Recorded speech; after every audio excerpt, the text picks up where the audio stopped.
2025 সালে উল্লেখযোগ্য ঘটনা, কাতারের রাজধানী দোহাতে 15 সেপ্টেম্বর এই মুসলিম বিশ্বের রাষ্ট্রনায়করা 57টা দেশের রাষ্ট্রনায়করা তারা সম্মিলিত হয়েছিলেন এবং একসঙ্গে তারা প্রেস কনফারেন্স করেছেন। এমনকি মুসলিম বিশ্বের ন্যাটোর আদলে একটা সম্মিলিত সৈন্যবাহিনী তৈরি করার কথাও তারা ঘোষণা করেছেন।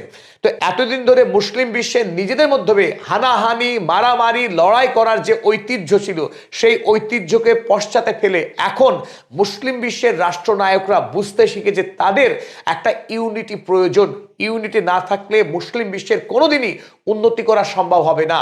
বর্তমানে একদিকে যখন চীন এবং রাশিয়া আমেরিকার বিপরীত মেরুতে শক্তিশালী হচ্ছে, সেই মেরুকে কাজে লাগিয়ে বর্তমানে আরব বিশ্ব এবং চীন রাশিয়া মিলে একটা নতুন পাওয়ার ব্লক তৈরি হয়েছে। আর সেই পাওয়ার ব্লক কিন্তু আত্মপ্রকাশ করলো আনুষ্ঠানিকভাবে 15 সেপ্টেম্বর 2025 সালে এই দোহায় আল থানির নেতৃত্বে এই সম্মেলনে। যদিও সেই সম্মেলন হয়েছিল একটা বিপর্যয় মোকাবেলা করতে, তবু তারপর থেকে আমরা ধারাবাহিকভাবে দেখছি যে সৌদি আরব, ইরান এতদিন ধরে যারা দুই মেরুতে ছিল, সেই রাষ্ট্রগুলো বর্তমানে একসঙ্গে তারা কাজ করছে। এমনকি এই ব্লকের সঙ্গে পাকিস্তান, ইসলামিক বিশ্বের একমাত্র পারমাণবিক শক্তিধর রাষ্ট্র, তারাও একযোগে কাজ করছে। ফলে এখন মুসলিম বিশ্ব অনেক বেশি অর্গানাইজড এবং অনেক বেশি ইউনাইটেড, অন্তত আগের তুলনায়।